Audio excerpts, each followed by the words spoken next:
Now, in the past, marriages were largely ceremonial, while anything that had a semblance of parties and also recreation was embroiled in a lot of culture and often linked to traditional festivities. Now, over the years, there seemed to have been an evolution in special gatherings, also exposing the class system in the Ghanaian society. Nana Mensah-Aborampah takes a look at how modernity has transformed events and their patronage in relation to marriages.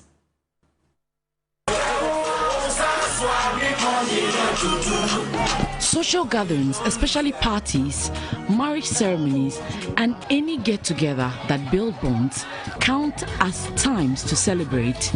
And these have now become not only unavoidable, but inevitable. Some decades ago, a small traditional marriage between two families involved only what one could describe as a simple marriage list to seal the union. Gradually, they have transitioned into different phases over the period. Marriage started with promiscuity. Any woman could be associated to any man, or any man could associate himself with any woman. Then when sanity began to dawn on it, it turned into group marriage. A group of young men would marry a group of young ladies. It also moved from that level to what we call polygyny, which we are still having in Africa. In the modern day, the youth are now customizing their celebrations, incorporating their personal styles, tastes, trends in rethinking and spicing tradition. Meet Philip Abwaje, an interior decorator and events planner. Best described as the Ashanti region's royal wedding planner, he describes his job as exciting, but not without a little drama. There are certain people who really don't understand their personality.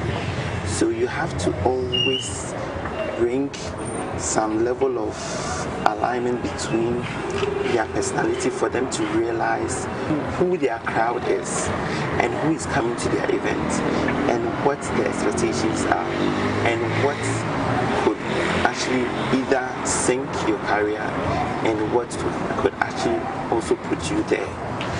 For Brian, creative lead at White Chalk Events, weddings are now a big deal. You see people even going for event these days will hire a makeup artist. We'll go and so very expensive. Sometimes some of the ladies' gowns are even more expensive than the bride's gown. As the parlance says,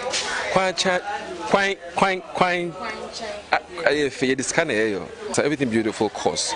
So once you are willing to do a very good job, people will be willing to pay you very good money to do a very good job for you. According to the 2018 Brides American Wedding Study, apart from investing time and energy, 58% are also contributing cold hard cash. Beyond the planning and accessories, the wedding cake is also a priority for many.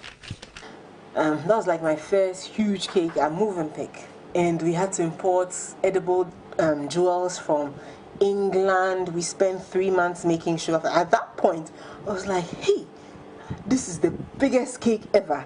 And you see, at that point, each of the 7 tiers was 6 inches tall. Some schools of thought have argued that modernity and change have contributed immensely when it comes to celebrations, seeing faces from the past till now.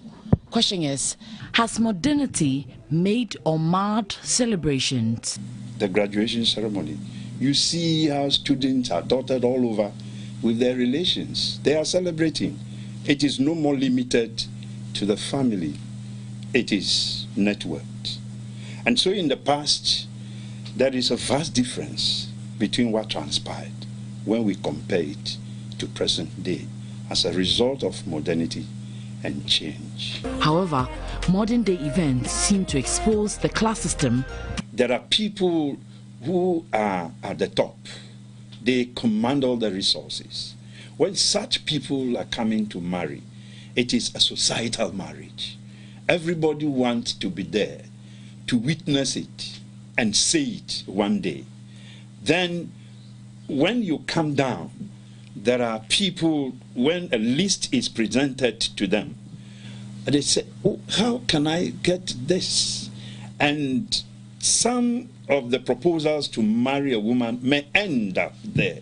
And when you talk about memorable celebrations in these times, it's never complete without good music. I think now wedding is like a big deal now. Like, I mean, first day wedding, you just go eat small, then you just go home, cut cake and you go home. But now it's like a proper jam. Like you have people having their weddings and it starts at 6 o'clock because they want to have like a club feel. Everybody wants to have like the best wedding now. Like it's like kind of a competition now. People want to do a lot of amazing stuff. Now they have artists performing at weddings. So I think the wedding space has grown enough and it's good for the industry because the artist now gets to perform and make money. The DJ makes money. The blogger makes money because some people pay bloggers to make them trend. The rules of weddings have gone out the window year after year, and for millennials, such events happen once in a lifetime and must be memorable. And all I've ever wanted to do is have a party, strictly having fun, music, drinks, we party, we dance throughout the night, throughout the day, throughout the morning. I wish my wedding is going to last for days. There's definitely a lot of spending, glamour, everything has increased, but I think it's just part of us understanding life, that life is short, and so we need to make the moments count. It wouldn't be in Ghana, that's for sure, because first and foremost, I don't want a lot of people at my wedding. I just want friends, and then at a beach side. Maybe my husband should rather buy me a car with the money than to make a big wedding. So I think I prefer a smaller wedding. And so that is how exciting it is, evolving from the past till now. It's all parties. They say life is short, so make sure you make the best of it. Mensah-Aborampah, TV3 News. Hey.